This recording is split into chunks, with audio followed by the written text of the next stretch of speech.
Welcome back. Today we're talking about some common obstacles and challenges that can arise when you actually start homeschooling. I'm Sarah Waycamp, and in 2022, my family and I transitioned to homeschooling. As I was going through the process myself of getting started, I was wishing so badly for there to be somebody to hold my hand and walk me through the process. So as I learned for myself how to homeschool, I kept notes, photos, videos.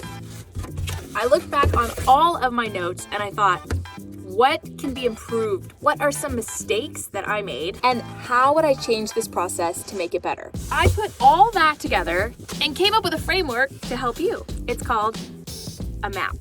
Every new homeschooler needs a map. Today, we're going to use a map to talk about overcoming challenges and struggles that will happen in your typical homeschool day. So step one, awareness. We're going to talk about the higher level, the 30,000 feet of burnout and stress in the next video. But for today, we're going to talk more about complaining, how to keep everybody fed, what to do when curriculum doesn't work, things that are down here more at the 300 feet level. And I can promise you that there has not been one homeschooling day that has been absolutely, completely smooth. I used to teach public and private school, and every day had its challenges.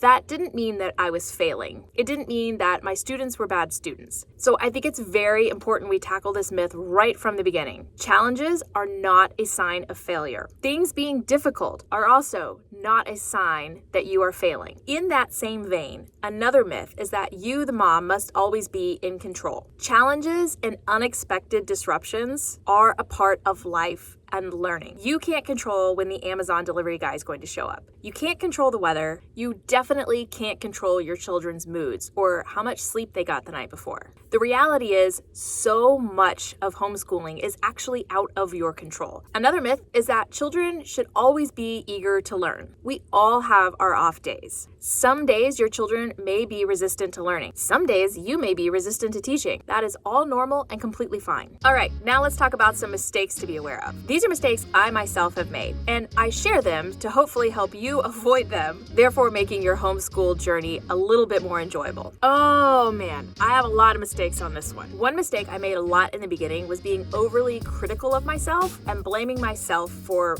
pretty much anything that went wrong. If the kids weren't enjoying a lesson and were complaining about it, it was because I hadn't made it fun or interesting or engaging enough. If everybody was tired, it was because we were starting too early or I was putting them to bed too late. If it was the dogs barking because the Amazon guy was making his delivery, I would blame myself for not thinking of having him deliver the packages after the lesson. I don't even know if you can schedule it that way. Whatever it was that was going wrong, I blamed myself, not only for it going wrong, but for not having a solution or an answer to fix it right then.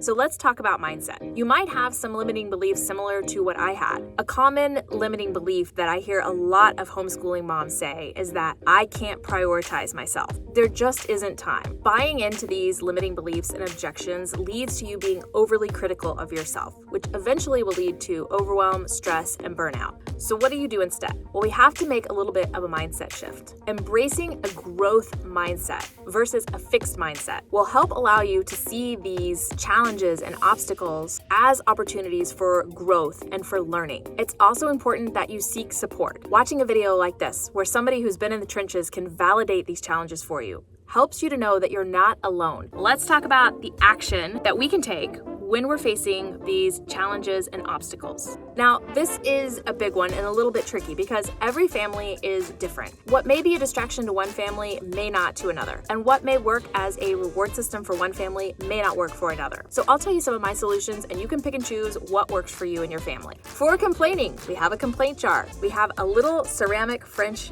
bakery, and anytime someone complains, they just put a quarter into the jar. At one point, one of my sons was complaining a lot about a certain lesson. So I took some wooden coins and I wrote different numbers on them, 5, 1, 10, etc. And every time he got through this certain lesson without any whining or complaining, he could earn one of the little wooden coins. These coins could add up to either screen time, extra time with me, whatever he determined. As I mentioned in the last video, one of my absolute favorite solutions ever is our morning chime. It's so nice to not have to be the one to tell everyone to come to the table when it's time to start school. So the morning chime goes off every day at the same time. It's my husband's voice. It plays a song to give us a little while to get to the table, and then it has his amazing voice reading us a story for the day. This helps even me to keep track of time as I'm drinking my tea or talking to one of the kiddos or petting the dog to know it's time to start school. Kiddos sometimes when they get frustrated on a subject may become so frustrated that they feel like they need to cry or get really angry. We have a system in our house where there is a punching bag available to be punched. There is bubble wrap available to be smushed. Sometimes they will literally just run out the front door and go what we call touch a tree, which is just to say run to the closest tree, touch it, and come back. Sometimes just getting those endorphins going, being outside, touching some nature can help with a shift in attitude. Sometimes the crying and the being upset stops the whole lesson down for the moment. So in that moment, I take off my teacher hat and put on my mom hat. Sometimes children just want to be heard. They want you to know and understand how difficult it is for them. I find that if I can stop, validate, just take a couple of minutes, oftentimes after 2 or 3 minutes, they're ready to get back to it. Versus if I tell them some things are just hard or life's not fair, or there tends to be this attitude, this begrudging, this resentment, and it goes back and forth through the whole lesson. So if your child needs to step away to hit a punching bag or touch a tree or pop some bubble wrap, it's not the end of the world. Remember, there are no educational emergencies. The math will get learned, the books will get read. What's most important is your relationship with your kids and their feeling of safety around you as their mom and their teacher. I found that when we transitioned from public school to homeschool, our kids were challenged a lot more than they had been before. And this was very new and very uncomfortable for them. We moved a lot slower through the lessons and the classes during that season, because we had to learn how to deal with these feelings that were coming up. I used to worry what would happen when I got sick. There's no substitute, so what do? Well, one piece of good news is that since starting homeschooling, I don't think we've gotten sick once. We are so much healthier than we were before. But if there's a day that I'm feeling really low or down, there's a lot of work that I have set aside